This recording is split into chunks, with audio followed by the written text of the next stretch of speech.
not sure if anyone can see this yet. Oh, there we go. Alright. I'm really sorry that this took so long. Let me turn the light on. I'm not sure if anyone can see this yet. Well, that's really bright. My daughter's had an appointment today, and my youngest had vaccinations, and it ran a little late, but she's okay. She had 3 shots in her leg, and it was really sad. That's really bright. My daughter's had an appointment today, so let's wait till we get a few more watchers. And it ran a little late, but she's okay. She had 3 shots in her leg, and it was really sad. That's really bright. My daughter's had an appointment today, so let's wait till we get a few more watchers. And it ran a little late. Ooh.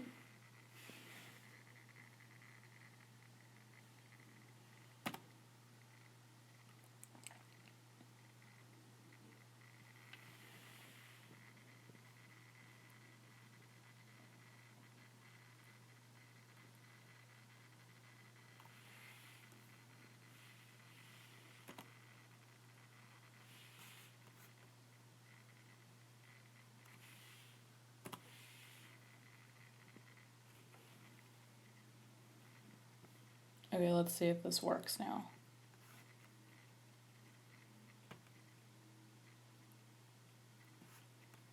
My internet came off. I don't know what just happened.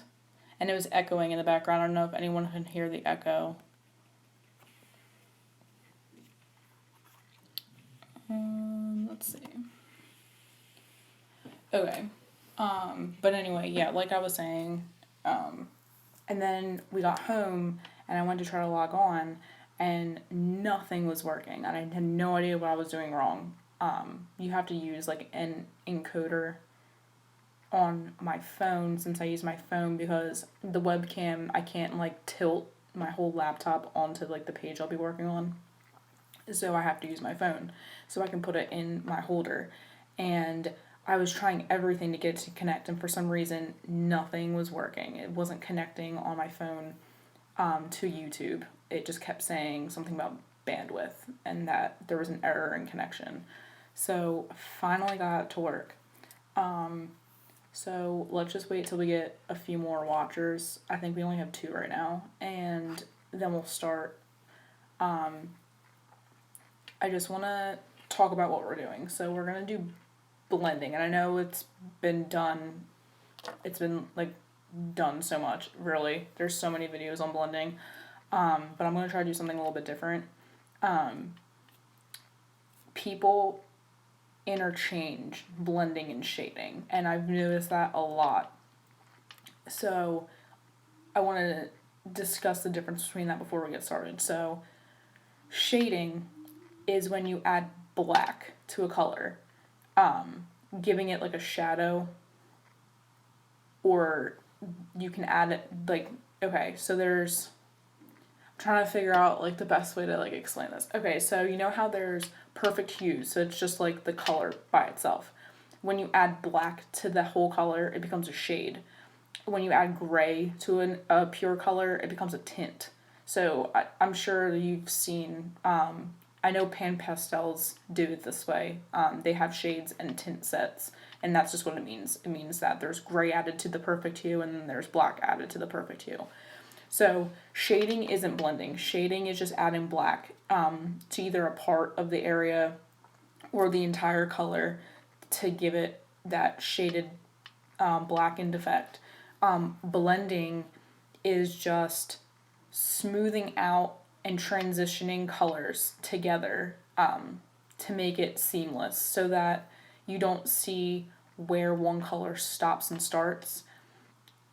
So a good blend would be red, orange, yellow, but you don't see where the red starts and the orange starts.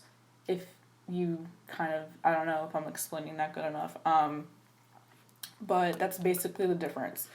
And the other thing was that I took little notes. What did I want to say?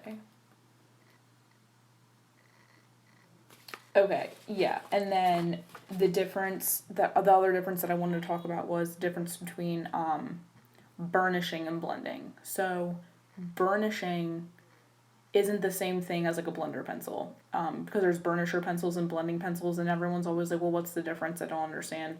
So, a burnishing pencil is basically there's no color, just like a blending pencil, but you have to build up your layers of color to be able to even burnish in the first place. So you have to have multiple colors laid down, or layers, sorry. And then you use really heavy pressure with a burnisher, and it gives it a glossed over look. So that's what burnishing is, a really hard pressure. Blending is just, medium pressure and trying to smooth out the color and make it a good transition. And it doesn't add a sheen to it because you're not pushing all the tooth down. That's another thing. If you want to burnish something to make it look shiny, that is the last step you do, because if you do that without, and you once you do burnishing, you can't add any more color. So when you burnish, you're getting rid of all that tooth, and the tooth is what takes on the color and your pencil pigment. So you have to do that last. If you do it, then when you do it, just keep in mind that you're not going to be able to lay down any more color. So those are the two differences, and some of the things that people kind of interchange. I always hear that, and I always try to explain to people, and they don't really understand. So I'm hoping that this demonstration is going to help you guys. But let's see. Okay. For some reason, your comments aren't coming up on my phone. Oh, here we go. They're all coming up here on my computer. So sorry if I'm not looking at the camera. I'm like just looking at my computer to see what you guys are saying.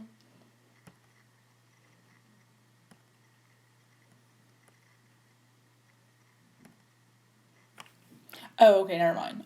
Okay, so new comments are coming up on my phone. These are previous comments from me and Eliana.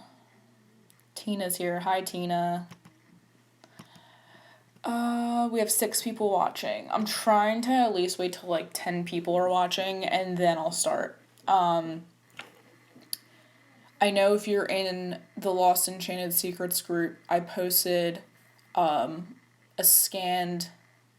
Hi, Karen. I posted a scanned picture that I made. I drew up a leaf and then multiplied it, and then you could print it out, and that's what I'll be using to show you all the different ways. So if you want to grab that real quick on the group and print it out, you have time to do that if you haven't done it yet. Or you can just practice on a piece of paper, or if you're even practicing at all, I mean, you can just listen. I don't really care what you do.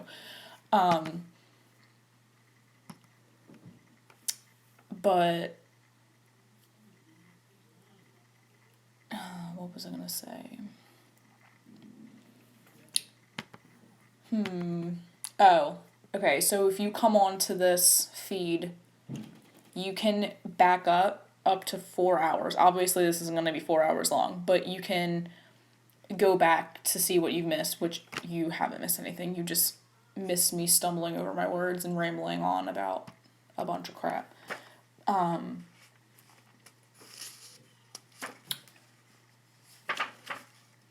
If you did just come on and start watching, we have 8 watchers now. If you did just come on, I was just talking earlier about the difference between shading and blending and how people interchange that all the time because they don't know the difference. They just think it's the same thing. So shading, my hand cramped up.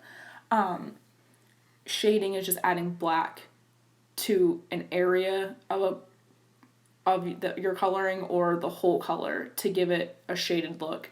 And blending is just merging colors together and making a really nice transition between either the same colors or different colors.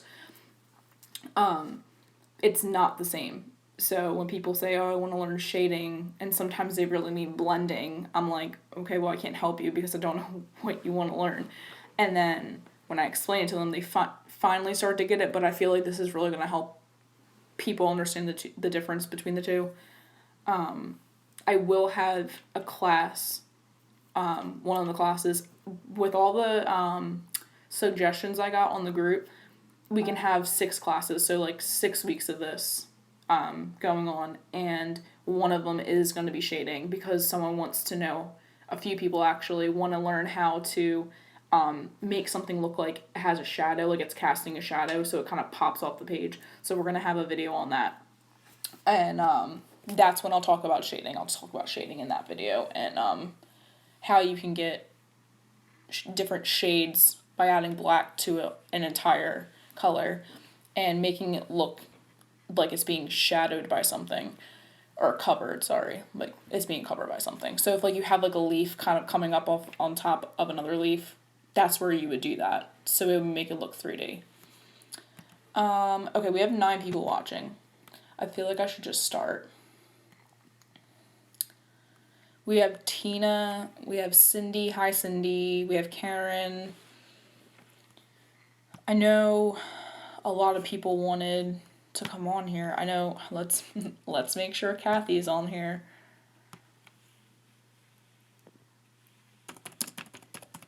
Let me let everyone know in the group that I'm live.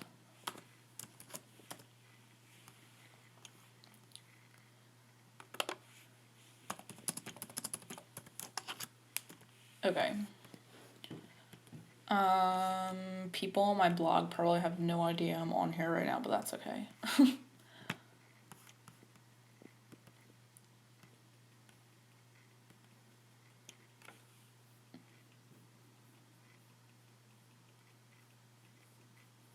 Karen, do you want to see shading?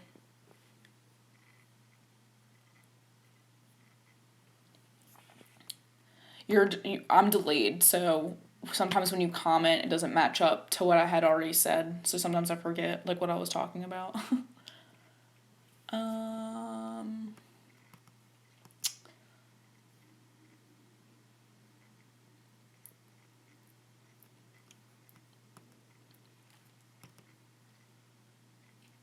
All right, we have 10 people watching.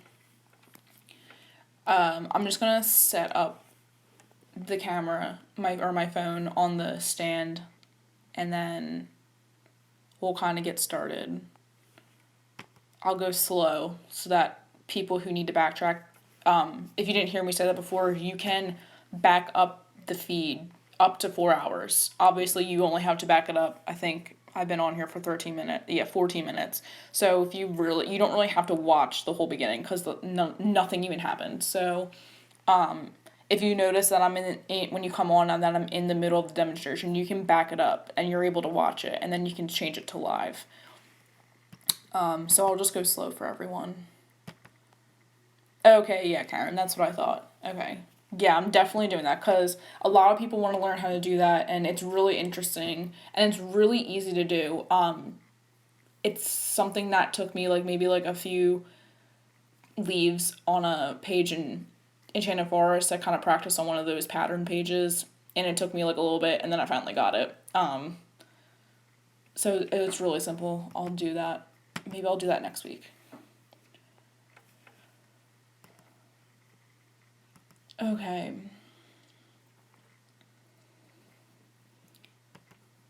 Oh, I'm so glad that this is working. I thought I was going to have to reschedule this. I was having such a hard time. Okay, I'm going to switch out the camera. It's not going to be on me anymore, so just bear with me real quick while I hook this up.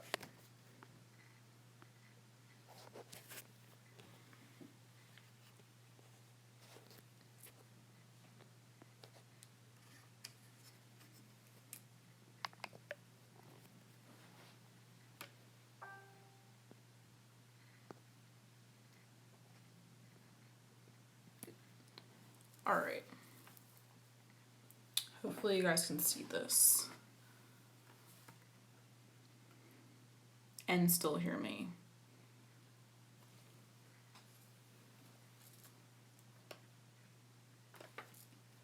Okay.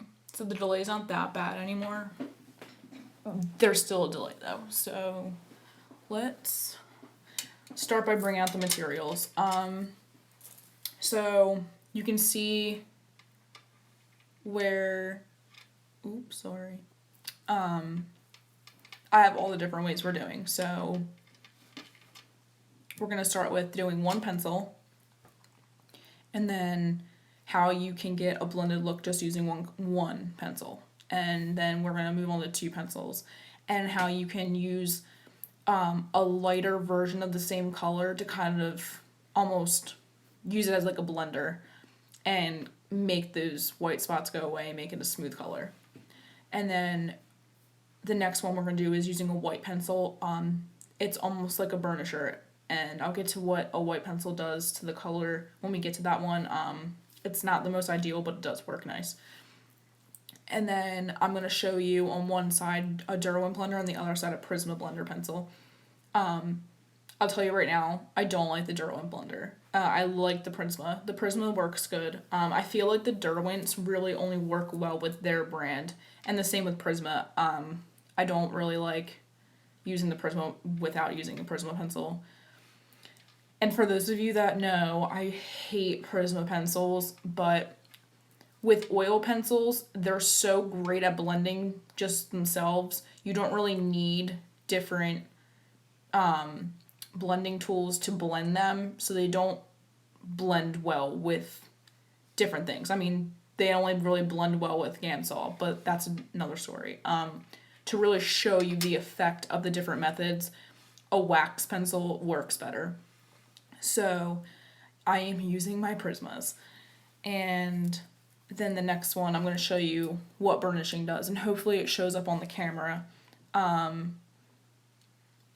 If not, I apologize. And if it doesn't, I can always somehow link in this video, once it's not live anymore, what a burnished object looks like so that you can see it more up close.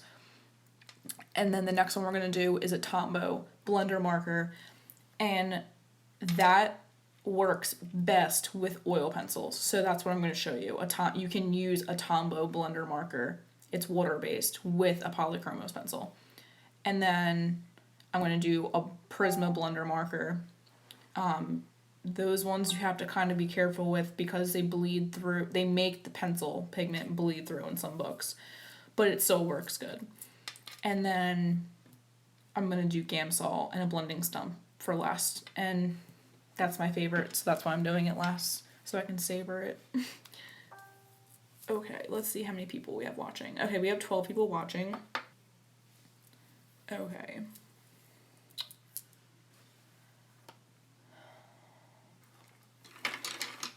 I'm gonna get all my stuff together. And if you're watching and you can't find the chat, if you're on an iPad or a phone, it's going to be in the same spot it would be if you were on a computer. So it's on your right, and if you scroll down a little bit, you'll see the chat box, and you'll see everyone's commenting. Just so that if you have a question, you can type to me and I can see it right away and be able to answer you. It might be a little bit delayed, but that's okay. You'll still hear me. Let me get an eraser and a sharpener real quick.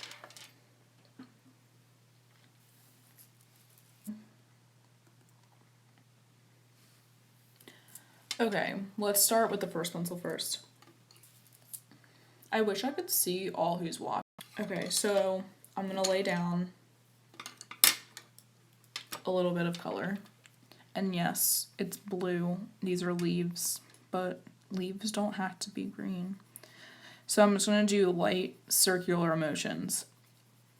When you lay down your color, that's what people make their initial mistake. You just need a very light touch, and you don't want to push down hard right away because one, you'll destroy the point of your pencil. Like, your pencils will just get eaten up if you use hard pressure all the time. So layering is key to get a good blend. So you want to build up your layers. And I'm just gonna do a couple more layers and really lighten out the top because I'm going to be blending darker down here up to the top to make it lighter. Now, this blending method is just varying pressure. So where you want it darker, now that I have my base layer down, wherever you want it. If you want it darker up here, go for it. If you want it darker down here, which is where I usually do the darkest, because if you think about it, a leaf is attached to a branch and then it goes out towards the sun. So where it's attached and under other leaves, it'll be darker. When it's out and away, that's where it's going to be the lightest. So I'm going to make it darker down here, and I'm going to just go in kind of heavy, but not really. And I'll kind of come up a little bit, not too much, and just make it really dark down here. And then as I get to the middle-ish area, I'll lighten up and make it a medium pressure.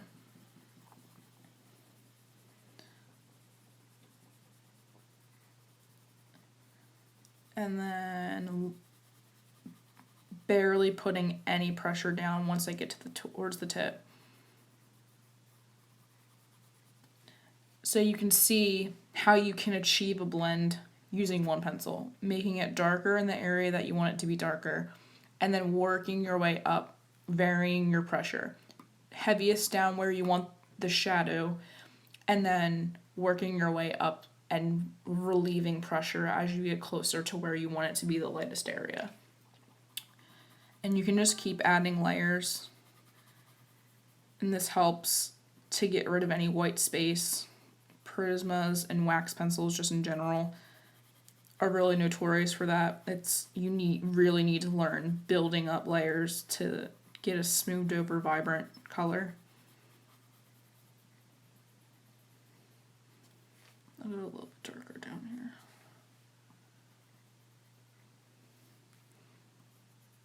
here. Ooh, no, the line's a little bit. That's alright.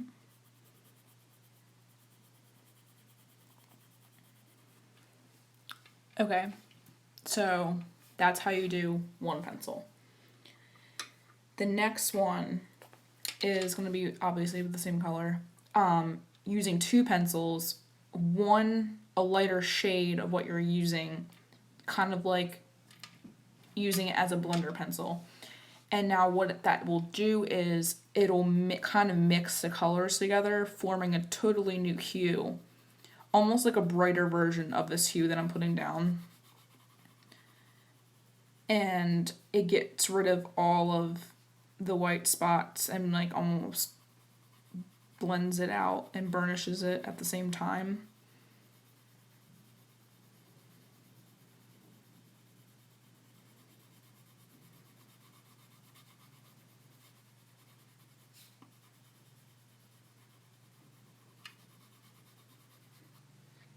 All right.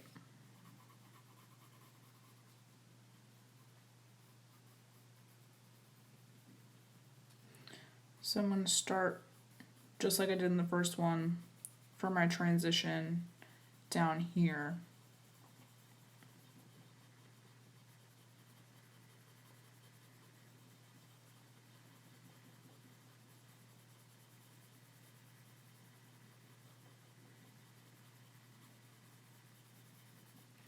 Okay, and then I'm going to use this pencil, this color. So, oh, I should have probably mentioned this. Okay, so I'm using True Blue in the Prismacolor. And then I'm going to blend it with the light aqua. And you kind of see what happens when I do that. Now you want to use heavy pressure.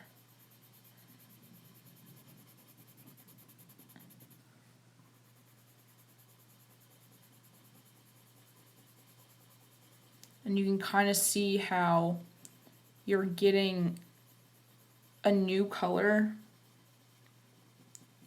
but it's getting rid of all the white spaces behind it.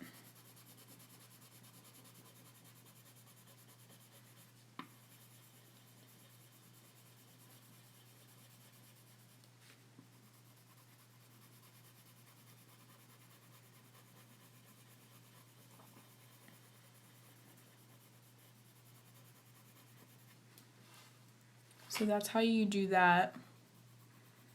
And if you want to kind of go darker down here, you can always go in and add more of the true blue if you want more shade. Not a lot of people know this method. You can also use a neutral color. Any neutral color will work. If you use tan, like a really light skin tone, or even a really light gray, like a cool gray, that'll also blend it. And most of the time I won't even change the color. So if you wanted to give that a try, I should have probably did that on here, but that's okay. Okay, the next one I'm gonna do is the white pencil. So again, I'm gonna lay down a little bit of color.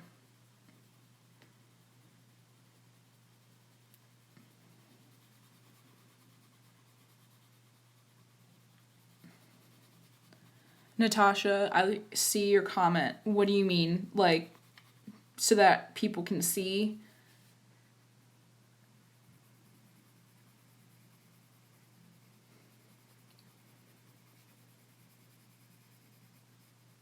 Alright, so I'm just laying down a little bit of color. I'll go over it one more time. Again, always circular motion. The reason why you do circular motions is because if you just go up and down, or like side to side or diagonally or whatever, if you go in a line direction, you see your line strokes more. When you go in circles, it tricks your brain not seeing any direction, so you don't see line strokes as much as you would if you were to do it just strictly coloring up and down.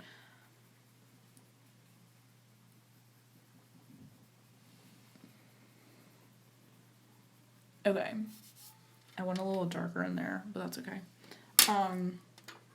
Then you're going to use your white pencil, and you're going to go in and you're going to use really hard pressure, very heavy pressure.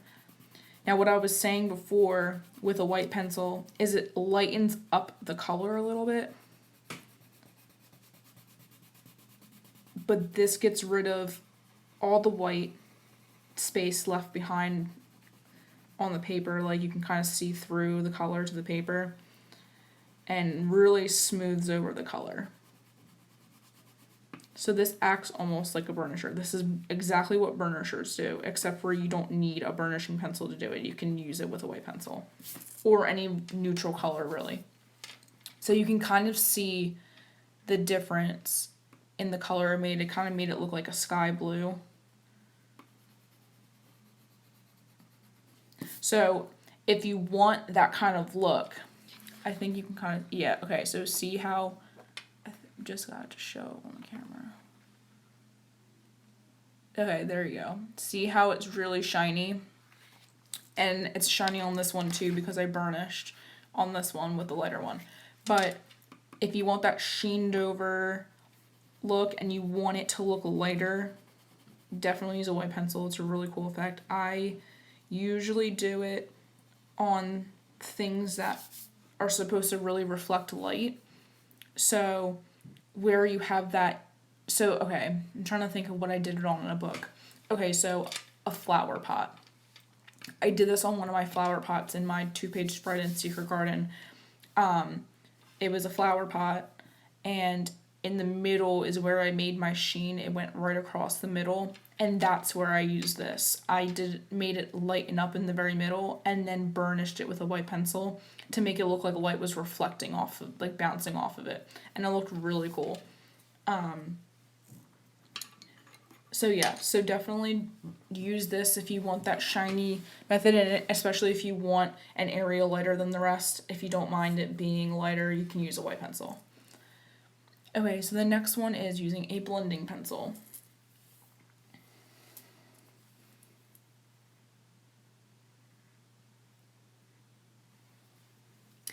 Oh, okay, Tina. it doesn't really matter where you hold the pen. Well, it kind of does. So, okay, let me talk about this real quick. When you hold the pencil, when I want lighter pressure, I hold it up here. And I go in at an angle and then go in on the paper. Because when you're holding it up, all your weight of your hand is up here and not by the point. And so you're more inclined to go lighter like that. If you're more down here, when I go down here is when I want more control and more pressure.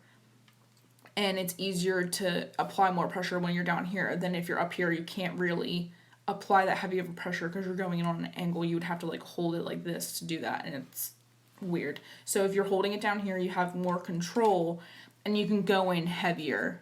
If you were to hold your pencil both ways, you can kind of see what I'm talking about. You wouldn't really be able to go heavy up here. You can go heavy down here. So that's why I hold my pencil differently. I never really noticed that before, but thanks, Natasha, for pointing that out.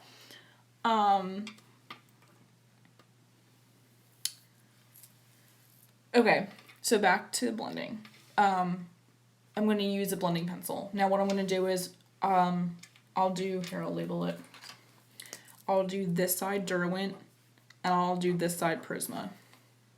Just so you can kind of see the difference in what the Derwent does. The reason I don't like Derwent, and this is just my opinion, you may be completely in love with the Derwent blender. I don't like it because it's extremely scratchy. It kind of, I don't know, it almost feels like I'm ripping up the color. Like, I know that makes no sense, but it feels so awful when I'm coloring on the color with it. And it just makes it feel like I'm making the color go away. If that makes any sense. I don't think I'm making any sense, but that's why I don't like it. It's just extremely scratchy feeling. I don't like how rough it is. The Prisma blender, I only like using the Prisma blender when I'm actually using my Prismas. So that's one of the reasons why I chose to use Prismas for this demonstration, because you can just get a lot more variation with Prismas. Okay, so I am going to do True Blue again. It's darker, so you'll be able to see it better being blended than if it was a lighter color.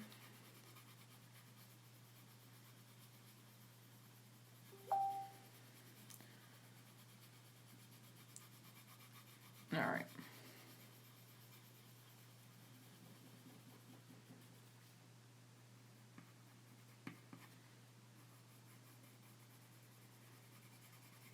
Okay. So that's the color laydown. I'll do the Derwent first. And you kind of just go in and you do circular motions. And what a blender is doing is just pushing in all the color into the tooth of the paper. And it makes it more smooth looking, and it kind of brings out the color a little bit. Circular motions all the way around. Okay. So let me lay down the color again, so you can kind of see the difference. Because the other thing it does is it makes it look darker, because you pushed out all the pigment onto the paper, and so it got rid of why it looks so light is because you're seeing the paper come through, which is why it looks like that, and when it's blended it looks like that. So you can really see the difference that a blender pencil does make. The Derwent works okay. I don't know why. I just don't like it. It feels like nails on a chalkboard when I use it. The Prisma is the same way. You just do little circles.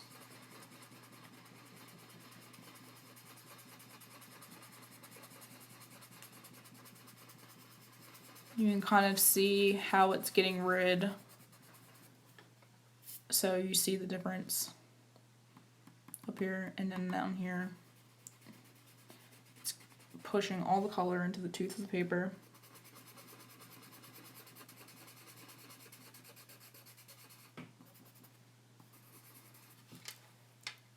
And now this is a little bit lighter than this one. So the Derwent made it look a little bit darker. So I mean, really, it's really your preference, whatever brand you want to use. Personally, I think the Derwent works better with its brand. Same with Prism. I think the Prism works better with its brand. Just in general, I don't really like blender pencils just because of that nails on a chalkboard sound and the way it feels. It gives me goosebumps. I don't like it. So, okay, Natasha, I hear you. Hang on, let me, real quick, guys. I'm going to see if I can get Jeanette on the video.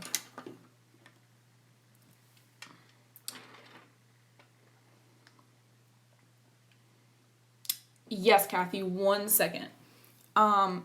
Karen, just tell her to go right on my channel and it'll show that I'm live, and then when she clicks it, it'll bring her to the dashboard like that you're all watching.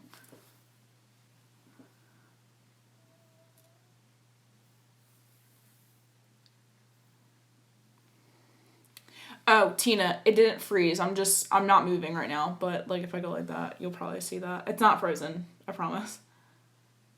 I'm just trying to figure out what's going on with Jeanette.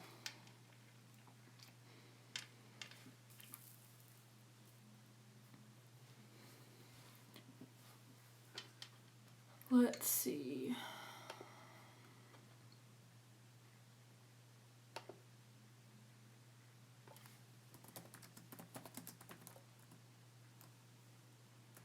One second, everyone.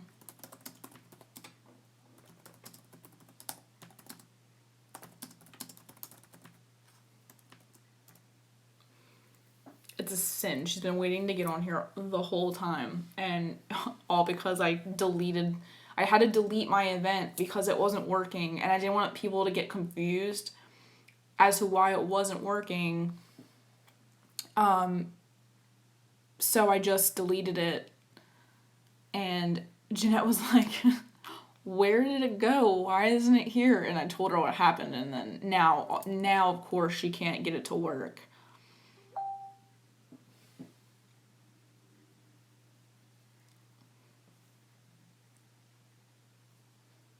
All right, let's take I'll pause this real quick just so we can get Jeanette a chance to get on here.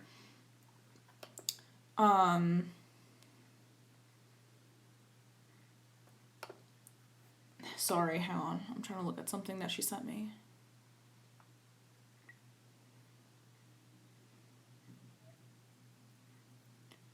I'm not sure. Go to her channel, click on the dashboard. All right, Karen, thank you for helping Jeanette. I'll give her a little bit, so I'll just pause this real quick and talk what Kathy wanted me to talk about. Layering. So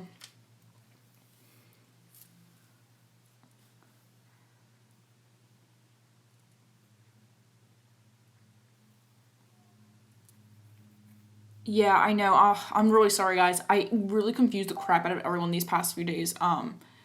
I wasn't expecting to have issues with my event, and I don't know why it wasn't working. I think it mostly had to do with my phone. I guess my phone camera, it wasn't picking up enough megabytes per second.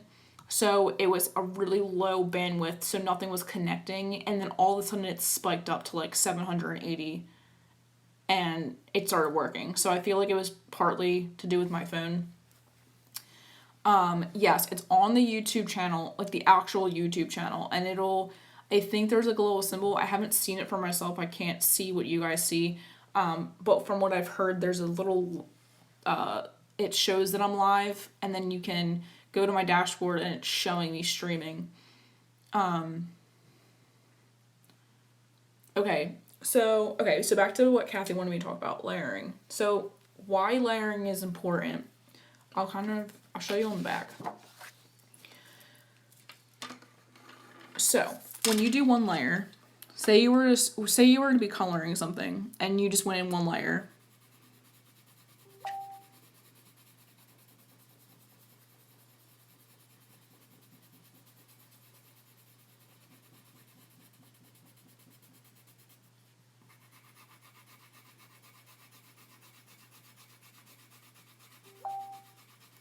Okay, so this is one layer. This has been multiple layers. So I'm going to kind of do it side by side. This is what multiple layering does. It's really sloppy. I'm not doing what I should be doing, but just to kind of give you the idea of what multiple layers does. You don't want to go in right away, right off the bat, with your first layer pressing hard, because that's not going to let you build up any layer, and you're not going to be able to blend that way. Because you won't be able to add anything on top of it. So if you go right in with one color really hard, you're not going to be able to blend anything, and your tooth is going to be gone, and it's going to be a pointless color job. If you layer lightly on top of it, it makes it so that you get a more vibrant color. You're getting rid of all the white behind it, so it's making it darker and more bright. So you can see that's been like 4 layers, and that's 1 layer.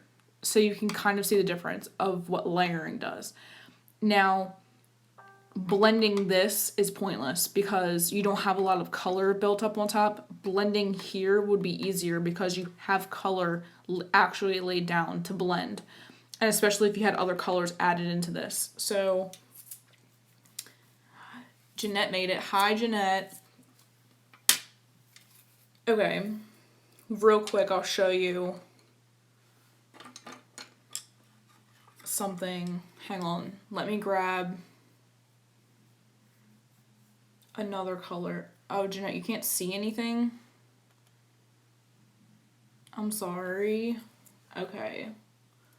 Let me get a darker blue. Okay. So this is what I'm going to do. I'm going to show you how I layer. I'll just draw a leaf. Hang on.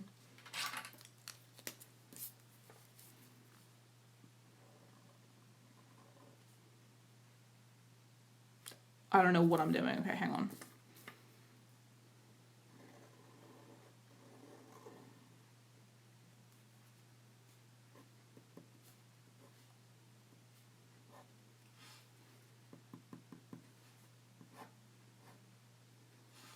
Okay, so I drew my leaf. Let me just give that, make sure it's dried. Okay, and what I'm going to do is I'm going to show you what layering does when you blend. It's a lot easier to do this when you have multiple layers. So what you're going to do is you're going to lay down your base color that you want. I'm using very light pressure for my first layer. That way the tooth is still there in the paper and it's easier to blend and get more color added on. The more color and the more layers, the better your picture is going to look. Not necessarily your picture, the better your blend is going to be, and the easier it's going to be to blend.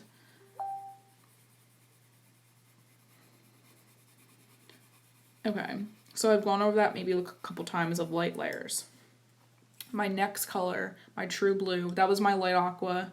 I'm going to go with my, I just bumped my camera, sorry. I'm going to go with my true blue down at the bottom and work my way up the same pressure, just very light. And I'm going to go lighter where I want that color to stop. So I want it to stop about here. I want this all to be light. And then do the same thing over here. Very light layers, overlapping everything. And lightening up here. And then what I'm going to do is I'm going to add a little bit of pressure and add a little bit of layer down here and then stop again where I wanted it light. And so you can kind of starting to see the variation. If I were to have just done this all off the bat, I wouldn't have been able to do any of this because it wouldn't have looked as good. So you see that. And then I'm going to do the same thing over here. A light pressure as I get up towards the top. Or, sorry, the middle.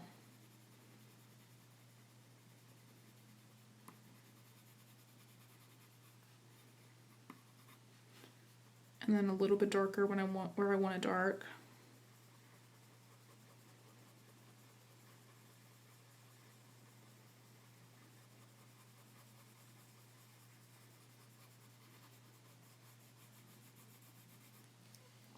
And then you use your darkest color, and what you're going to do is not necessarily outline, but you're going to outline and then drag up the color a little bit using very light pressure and kind of mix it in. So you are kind of outlining, but not really, because you want a little bit of that color up in there. So you're going to do the same thing over here. You're not using heavy pressure, you're just kind of using medium pressure.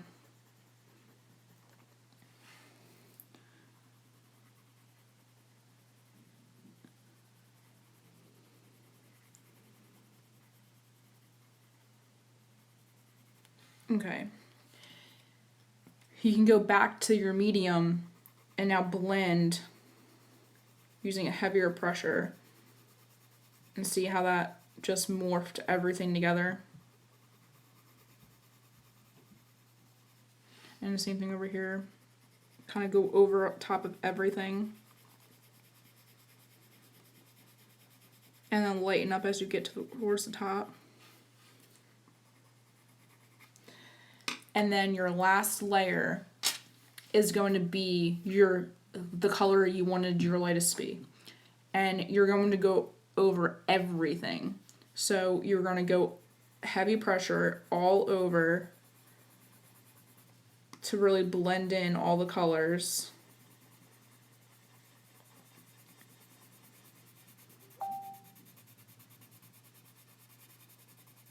And then you can lighten it up as you get towards the tip.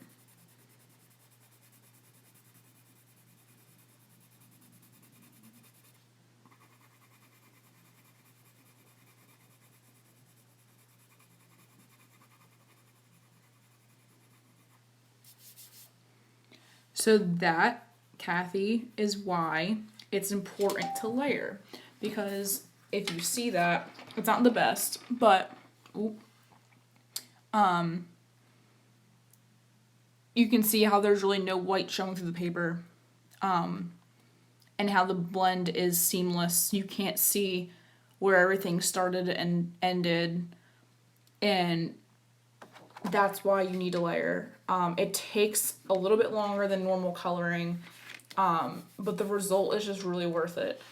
And if you want a good result out of anything, you're going to have to put effort into it. So that's why I always suggest people who always want to know how I get those vibrant colors.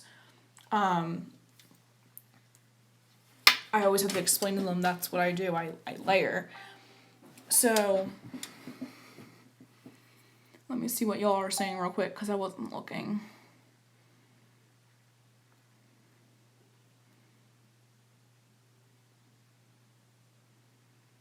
Okay. So let's do the next one. I'll show you what the burnishing pencil does. It's kind of exactly what the white does, except for it doesn't lighten the color like the white does, because white is still a pigment. A burnishing pencil doesn't have any pigment in it, so it doesn't add any color, or alter the color. It just makes it shiny and gives it that glossed over look. And like I said before, it does fill up all the tooth of your paper. So you want burnishing to be your last step if that's what you want. If you want to achieve that glazed look, it has to be the last step. Otherwise, you're not going to be able to add any more color. So I'm going to go in again with my True Blue and just add another soft layer. Now for burnishing, you need a lot of layers. A burnishing pencil needs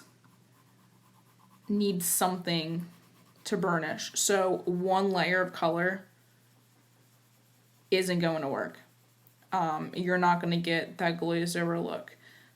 So I'm just going to go ahead and kind of do that kind of blend I just did on the back of this paper, just so I can get a lot of colors built up on here and not just one color.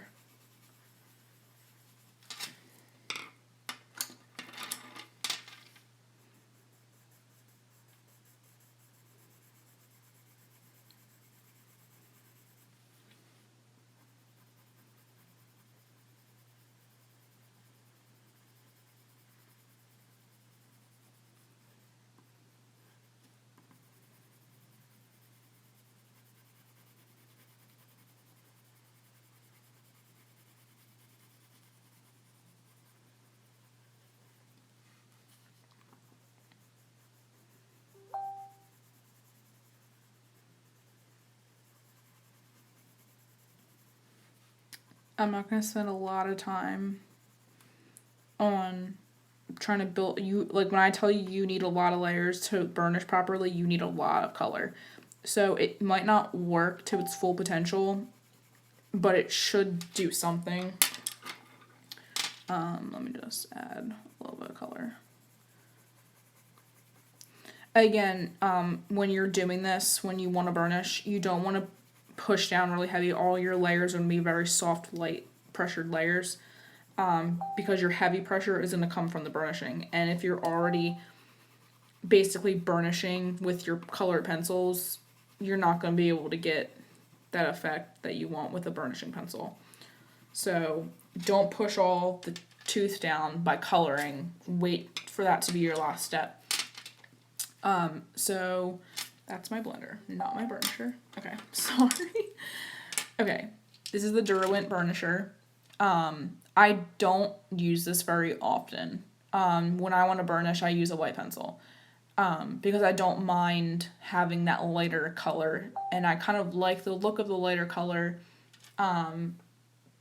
because that's where the light's hitting it, if that makes any sense. So I don't really use this burnisher because I really don't, oh my god, I don't like Derwent's burnisher and blender pencil. I don't know why, they feel awful on the paper. Yes, Natasha, I'm using Prismas. They're my arch nemesis. I don't like them at all, but like I said before, it shows the different variation with polys and, polycolor, polychromos, oil-based pencils in general.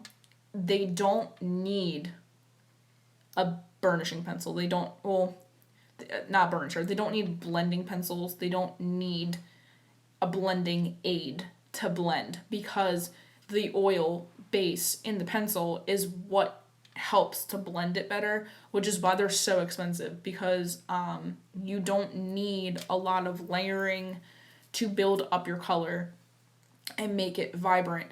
Like I had done in a review that I did of both pencils side by side, and one of my points that I made, and I did a side-by-side swatch of color, so like one side was Prisma and one side was polychromos, and I built up to get this. I used relatively the same color, and on the Prisma side I had to build up 6 layers to get the same vibrancy that it took me 2 layers to get with polychromos.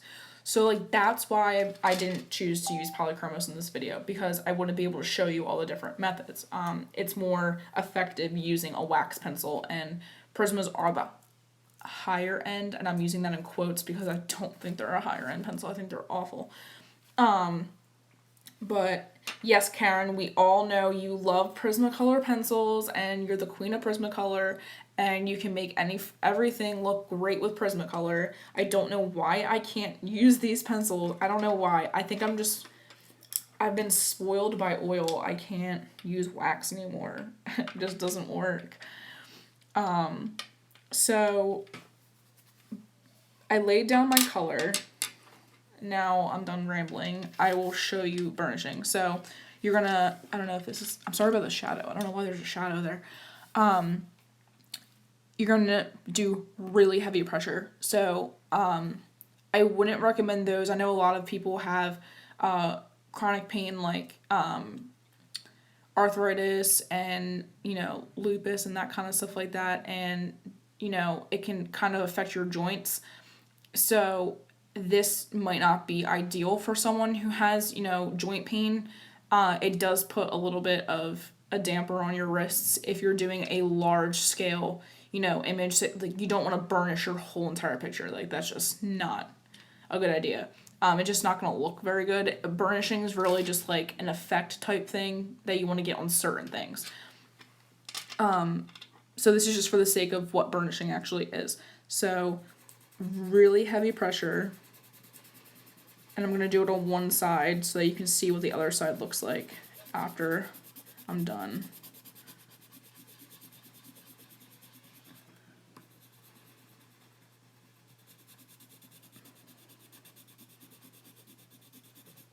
Okay, so let me hold it up. I don't know if you're going to be able to tell the difference in the video, but you can kind of see how it has a sheen. I can tell here in person, but there's not a lot of white space left behind, if you can kind of see that. Let me do it to the other side. You can kind of see how, let me see if I can like do it like that. There we go. You can kind of see how it pushed down and made it smoothed over, and it really does give it a glossy look. This is making my hair just raise up on my arm because I hate how scratchy these pencils are. Okay, so it blended nicely, and now you have like that glazy glossed over. I wonder if I can somehow get it in the light more.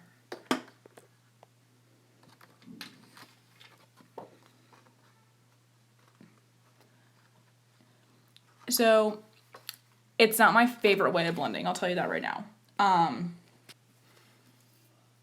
But it's effective and it does work if you want to do certain things that way to get a good effect.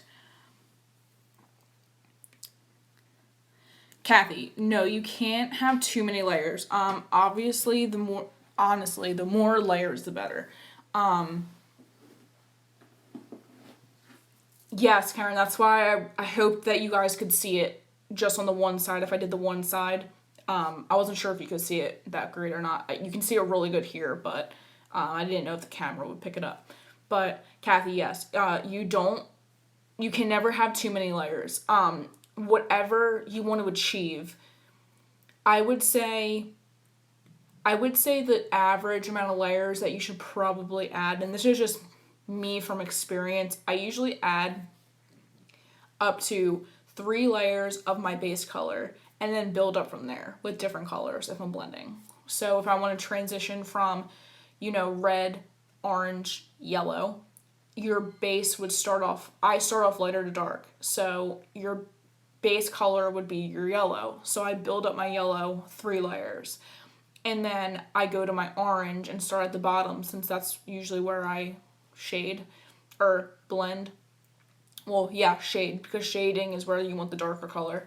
So I start at the orange at the bottom and then work my way up and lighten up, and then I'll start and using my red at the very bottom, and that's how I transition and add my layers. It usually ends up being 6 to 8 layers when I'm finished and done. Just because your last layer should always be your lightest color that you use. So if you use red, orange, yellow, your last layer, the very last step, should be going over the whole thing with yellow. So that's layering. Okay. Tombows and polychromos. I found this out by accident. Cindy, no, it does it for me too. I don't know why blending pencils do that. They create a dust, and sometimes, I know, especially with Derwent pencils, if you blend with a Derwent, and on a color soft pencil and you sweep away the dust, it'll leave streaks on your paper. So just be very careful when you're sweeping that away that you're not, you kind of like blow it off. Or there's brushes. They almost look like a paintbrush, but they have a huge, it's like a fan on the end, and it's like a feather duster, and you can brush it away with that, or just blow it. You can give it a light swipe with your hand, but it'll definitely leave a streak on your paper if you're using a certain pencil. So definitely be careful when you're doing that. You're not doing anything wrong. That's just the pencil. I don't know why it does that. It crumbs away. Tina, yes, I do use my Gamsol with my polys. Gamsol, just blending solution in general, it's meant for oil colors. So while it does blend wax-based pencils, it's ultimately best to use it with an oil base. So people use Gamsol for oil pastels, oil pencils, and they also use it to clean brushes. So I do that sometimes when I'm painting. I'll use some Gamsol and it cleans off your brush really well. So yes, Gamsol and polys are like heaven. I love using Gamsol with my polys. And just with oil pencils in general, it's very, it breaks down the oil base and it moves it around like paint. And you'll see that when I do it in this one. So I am going to do Tombow and a Polychromos. So this is a Tombow blender marker. And it's water-based, so it's not alcohol. So it's not going to make your pigment bleed through. So you won't have to worry about any of that. Ooh, I feel so bad for my husband. I hear my 3-year-old throwing a temper tantrum. Babe, if you can hear me on this video, I don't know if you're secretly watching me or not. You're a trooper, and I'm sorry. But thank you for watching the kids while I do this. Okay, so I'm going to get my Polychromos. And I'm using, I don't know if I'm saying this right, Phthalo Blue. I'm assuming that the pH is silent. So I'm using Phthalo Blue, and I'm going to just put down a little bit layer. And already, after just using the Prismas for this little bit, I realized why I love my oil pencils so much, because there's just immediate coverage. There's no white spaces left behind. You don't have to worry about building up a lot of layers. And they're just truly amazing pencils. They're so worth the investment. So if you ever really want to kind of expand your horizons, you can get these in open stock and slowly build up your collection, because that's a lot of, that's a stigma with these pencils. Oh, they're so expensive, I could never afford these. If you can afford a 12 set of Prismas, you can afford a few polys and just slowly build up your collection, because the pencils are only like $1.50 a piece, maybe even less.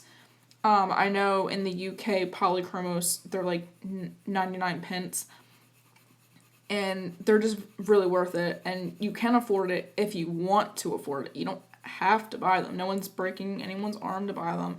But you always see those people in the groups that are like, oh, I don't need expensive pencils, blah, blah, blah. Well, no one's asking you to buy them. I wanted them. And they're amazing pencils. And I'm having fun. So that's all that really matters. So I laid down a couple layers. And I'm going to use the brush tip. There is a nib, another nib. It's a bullet nib.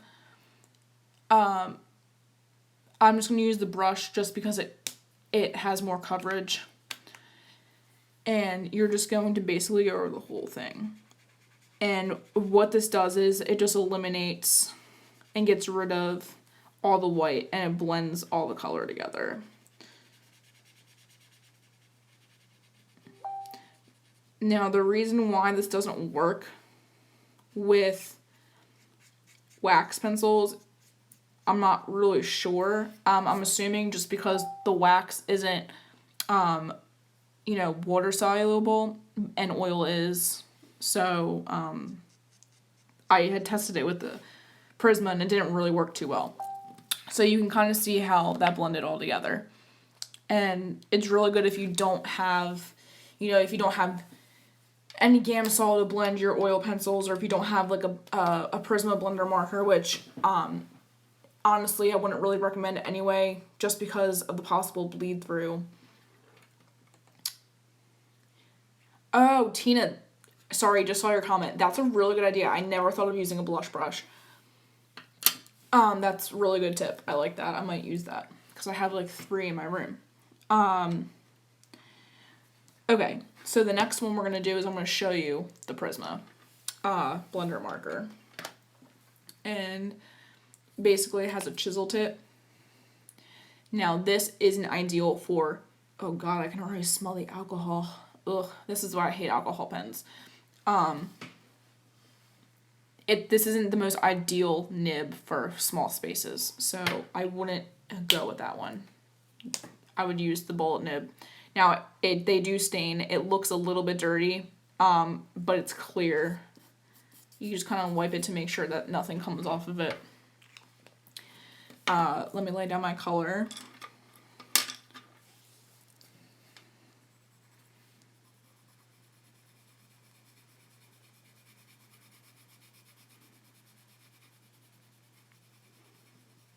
I know I'm going against my own rule and not doing circular motions. I'm just trying to... We've already been live for an hour, over an hour, and I just don't want to keep any of you too long just in case, you know, you guys need to do stuff or I just want to wrap this up. Not necessarily rush, just kind of to get you guys on your way. I didn't expect to be live this long, so I apologize if anyone's being held up. That and my stomach's growling and I'm kind of hungry. Food runs me, everybody. I have to answer to my belly. Okay, so I laid down my little bit of color. There's like a couple layers on there.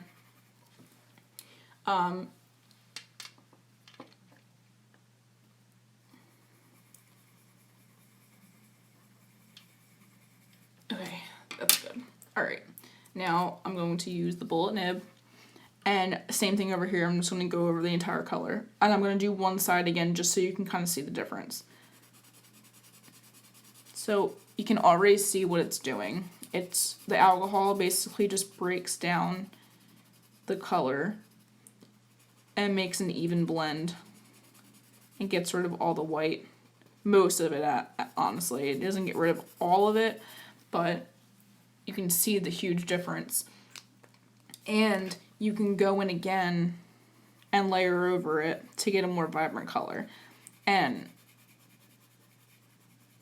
once you go over the area that's already been blended with the marker, it goes over really easy. It's like glossy and it's cool. So you can see already the huge difference it made by just a couple, or just by one layer of blender pen and then another layer of pencil. You can see how huge of a difference that makes. And I'm just going to do one, just blend the layer without the top layer of the pencil, just so you can kind of see how different it is. Okay, that's blended over top of the very first base layer, and that's not with the top layer. So you can really see, again, the difference, what layering does to the color and the vibrancy. And it's just an issue that I like to push on people, just to layer, take your time. It doesn't have to be a process, only if you want it to be. And Arena Help is, I don't know I'm not sure if that's your actual name, that's just your username. It has bled through on me in certain books. I don't like using it in my Johanna Basford books just because I'm paranoid and I don't want to even risk having it bleed through, but it has bled through for me. And I don't know the best way to say this. My cheaper books, my cheaply made books with thin paper, that made my pencils bleed through really bad, actually. And people think pencils won't bleed. Well, they only bleed when you add something to it. So yes, pencils can bleed when you add alcohol to it. But not all paper does that. It's really all comes down to the paper you're coloring on. Okay. The last and final leaf will be my absolute favorite. It'll be Gamsol and a blending stump. That is the last method that I know, or not that I know, that I use frequently.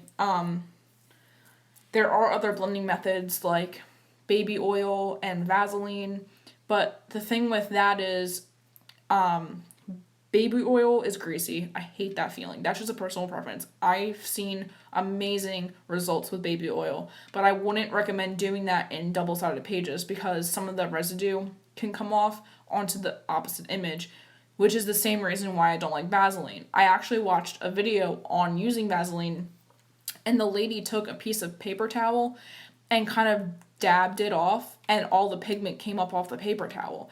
And so, but she was continuing to say how great it was. I was like, well, you can't use that in a double-sided book. And her book that she had published wasn't double-sided. It was one-sided. So obviously she doesn't think that there would be a problem using Vaseline, but a lot of books out there are double-sided. So I wouldn't recommend using Vaseline or baby oil just because of those reasons. Residue that comes off, and it just, greasy. I hate that feeling. I don't like the feeling of Vaseline and baby oil, like, on my fingers if it were to get on me. So I decided for the Gamsol's sake, since Gamsol works really, really well. It does work with Prisma, but I just love the effect it does with polychromos. I'm going to do a demonstration with that.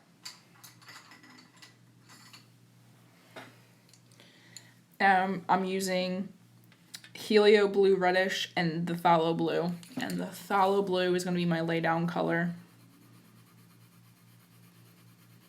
And again, I'm going to do a side-by-side. I'll do one side first. I won't do the entire thing when I use the Gamsol, that is. So that way you can see the difference between the two sides when there's Gamsol on it and when there's Gamsol not on it.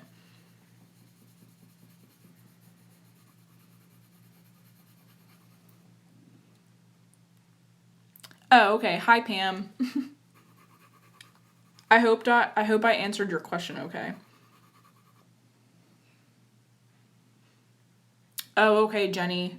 Yeah, see, I figured it would. Alcohol just in general makes things bleed through. That's why a lot of people, when they post how they get Sharpies with things and or with their Johanna books, like I just got these new Sharpies and I'm like, oh, don't use those in those books. Please don't use them in those books. I cringe at the thought of alcohol markers going into her books because people are unwary and they don't know what they do. And then they bleed through and then they're like, oh my god, my book's ruined. And I'm like, I should have told you. I didn't know you didn't know. It's different if you scan and copy and print out. But don't use anything alcohol in a double-sided book.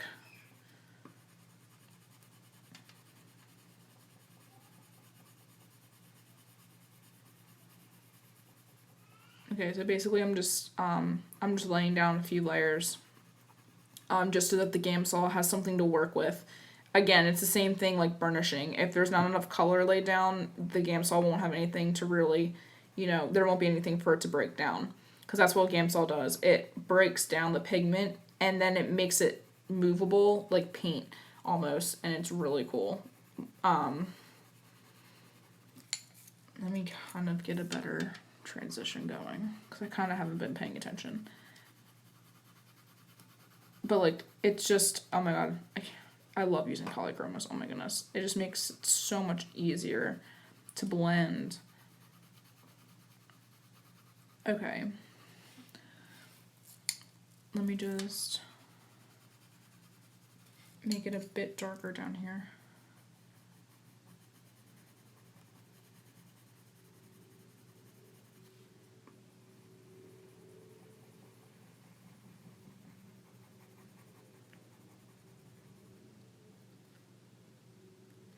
Jeanette, I'm so jealous. I want Zest It so bad. I've heard such good things about it, and I hear on the reviews that it doesn't make anything bleed through, and it smells like oranges, and I really want it, but they don't sell it here. And I actually found a listing on Amazon, but they wanted like $30 for it, and I was like, oh no, that's not happening. Gamsol is like $4.99, so I'll use that.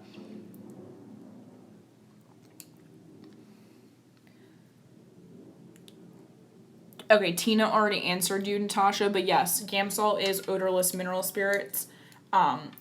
People say it still has a smell even though it's odorless, but I don't really understand that because if it's odorless, then why would it still have an odor? It's just dangerous if you swallow it, obviously. Don't be drinking it, but it's safe for, when you're in an enclosed area, which is why it's odorless. So there are people that say you can get inhalation or inhalation symptoms from it. And it does say that on the back of it. And it says you should use it in adequate ventilation. So if you're in a room with like absolutely no windows or it's not a very open space, then no. And it's really for if you're in a very enclosed area. So if you're in a really small room, no vents, like no ventilation at all, no windows, don't keep it opened, close it. But it's totally safe to use.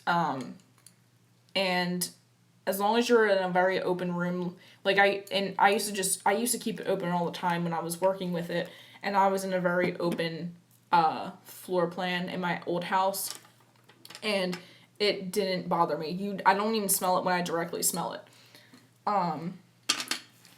So I hope that answers anyone's, like, I know a lot of people have, oh, you shouldn't use Gamsol when you're pregnant. What? Like, yes, you can, just don't freaking drink it or sniff it. So let me get my blending stump. So there's different variations of blending stumps and tortillons. I don't know how, I've heard it so many different ways. Tortillons or tortillons. A tortillon is rolled paper. And I honestly don't really like, the numbers just mean the different sizes. I don't really like the rolled ones. I don't like tortillons. I like the stumps. So the stumps are just compressed paper. And there's also different levels of these. So this is great for like thinner details. And then you got your big boy. And he's for when you want to get a lot of coverage done on a bigger space. So these are all the different sizes. I'm going to go ahead and use this one. I ran out of sandpaper, so I don't have a great point on this. When you have sandpaper and you're trying to clean off your stump, you just kind of rub it and kind of twist it, and it makes the point again. So I have really bad points on these because I don't have any more sandpaper. And I can't find my nail filer. If that's another thing you can use a nail filer, and that'll get a point on your blending stump again. Okay, so basically what you're going to do is I actually am in the process of getting sponges for a little jar, and so that I can just dip it in the sponge in the bottom of a jar and not have to use my whole entire bottle. But basically what you're going to do is you're going to just dip it in so that it just gets on the very tip, and then I kind of just dab it off on the side. And I'm going to move that far away because I don't want to tip that over. And then what you're going to do is you're just going to go in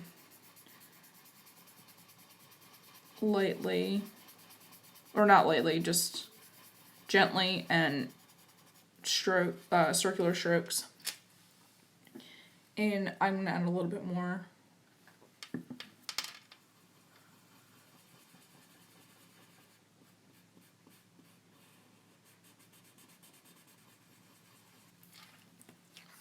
Now I'm going to show you the difference with Prismas too.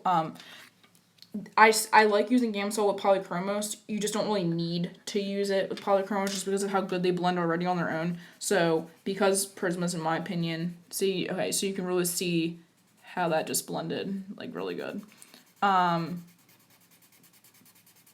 Prismas, in my opinion, need some sort of aid to blend them to get a really good smooth blend. So that is using polychromos in the Gamsol. I'll just add I'll just add a leaf real quick.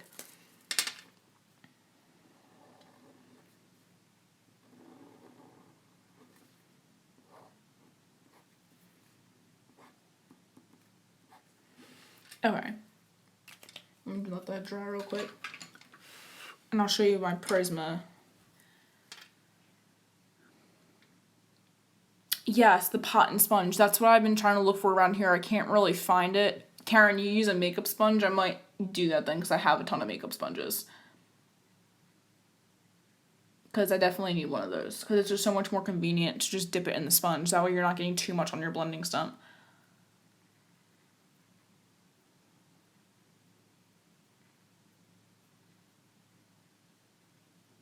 Natasha, I think Karen was just talking about how she uses a makeup sponge as her sponge to dip the stump in it with the Gamsol soaked up in the sponge. She doesn't actually use the makeup sponge to blend. Always use a stump to blend Gamsol unless someone's figured out some other way to use it. I know some people who use Q-tips, but it dries really fast, so I don't really recommend doing that. I would really stick with blending stumps and Gamsol. Yeah, Q-tip. Okay, so I'm just gonna lay this color down.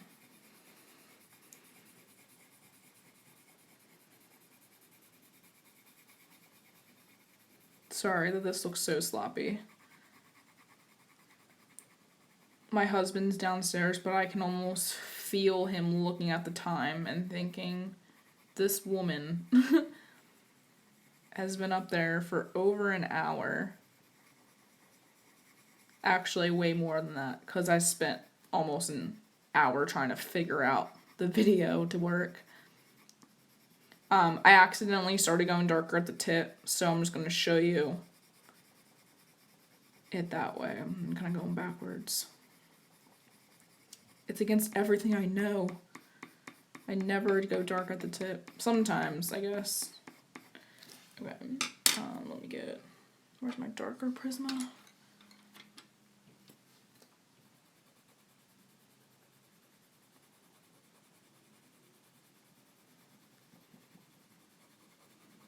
So I'm hoping that the Prisma is going to show you better what Gamsol can do.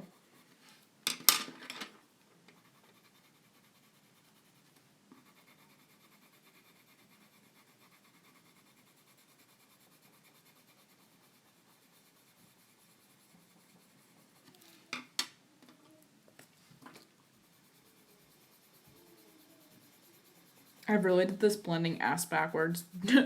Excuse my language. Don't blend how I just did it. Blend the right way. I'm just going really fast at this point. Okay, so now I'm going to use the Gamsol again on the Prismas. I'm just dipping it in there. And then you can kind of see how it moves it around. I'm going really out of the lines.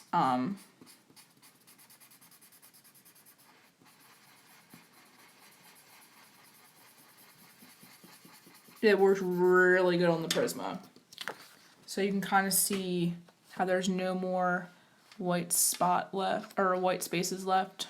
I kind of went out of the lines there. But that's how, that just goes to show you how much the Gamsol pushes out the pigment and makes it like, it like melts the pigment. And it's really cool. It's almost like painting. So those are all the ways that you can blend pencils. I'm sure there's like thousands of other ways. These are just the ways that I know and that I've tested. I don't even bother trying to test with baby oil and Vaseline. I've done it before and I just don't like it, so I'm not going to do it here, especially if I can't even use it in my books. So I just see it as like a pointless method, in my opinion. I know people who do like it. Natasha, they have stumps everywhere. You can actually get them in, I don't know if you have,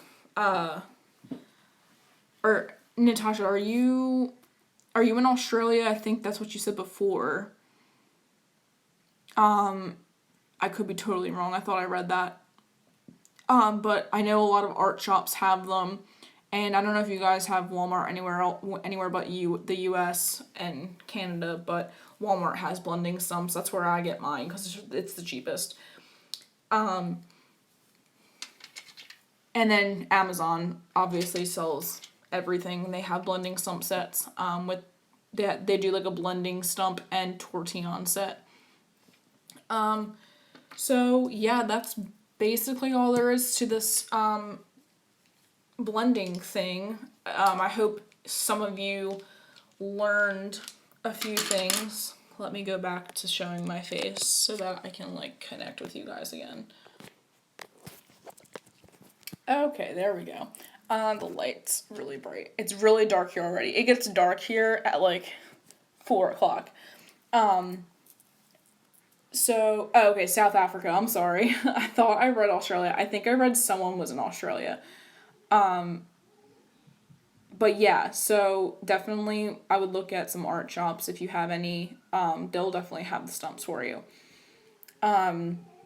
So yeah, there's that many ways to blend pencils, and really if you have oil-based pencils, you really can just, use the one pencil method or the two pencil method and just use the pencil itself to blend. You don't need really any aids to use to blend a oil-based pencil. This is mostly for people who struggle attaining vibrant colors with their Prismas. I see that all the time. I can't get a good color laid down with my Prismas. What am I doing wrong? And it's because you need to layer. Like, layer. I cannot even express that enough. Definitely layering is most people's issue because they don't take their time. Which really, it is coloring. You can literally do whatever you want. I'm talking like, this is what you have to do. Like, no, you don't have to do that. It's just something that I recommend doing if that's what you want to achieve. Because, like, people want to achieve all these results, but you're not going to get those results if you don't put in the work to doing it. So, definitely layering and, using any one of those methods, you really can't go wrong. And it's definitely for, more so wax-based pencils, not oil. Oil really is like the best. Oh my god, I love my oil pencils. I have so many. I just want to show off my stash real quick. So it's really dark in here, but don't mind the coconut oil. I actually tested that beforehand to see if it worked, and it did not. So don't try coconut oil. It smelled good though. But yeah, like, okay, so everything in these jars besides the fine liners at the end, all of those are oil pencils. These are the only ones in here that are wax. Besides this part, this is just my 60 set of polys, and then in there I have my 120 polys split up amongst their color families. But I'm definitely an oil pencil connoisseur. That's the nice way to put it. My husband calls me a pencil whore because I have so many pencils and I continue finding more brands and just want them all. So it's not even over. I have like 3 pencil sets in my Amazon cart right now that I'm like debating on if I should click the buy button. Cindy, yes, it'll be that's what I'm aiming for. As long as my husband doesn't end up on a duty day on a Wednesday. I picked Wednesdays because the chances of him getting a Wednesday duty day are low, but it's the military. It can change. He has duty every 7 days, and then on his off duty days, he gets home around lunchtime. So I try to plan these around when he gets home so that he can kind of tend to the kids while I'm doing this. I do not call you a pencil whore. Yes, you do. You've been watching me? You brat. Jeanette, I don't even want to talk about it. I have too many. I probably, I don't even want to think about counting them. There's probably like 500 pencils in here. But you be quiet, because I know you have more. So, anyway. Okay, so yes, I try to plan my classes around when my husband's home. So, yes, I am shooting for every Wednesday at 3. I swear to God, it'll be 3 next week, and not 4:30, and you'll know about it if it changes. But this was just like a fluke. I really hope this hasn't happened before. So yes, every Wednesday, 3 p.m. Eastern Standard Time is when we'll have those sessions. And I haven't fully decided next week's lesson, but I have a feeling I'm going to do shading. I have a bunch here written down. Okay, these are all the topics that I kind of conjured up from everyone's suggestions. So, someone wants help with choosing colors. So, in that lesson, I'm going to talk about, the color wheel and kind of go into the basics. of like complementary colors, split complementary. That's really how you can go with choosing colors, is harmonizing them and how they harmonize. So that's going to be one of them. Also utilizing palette websites like designseeds.com. That's my absolute favorite website. Oh, Cindy, there's a bell? Okay, cool. I didn't know there was a bell.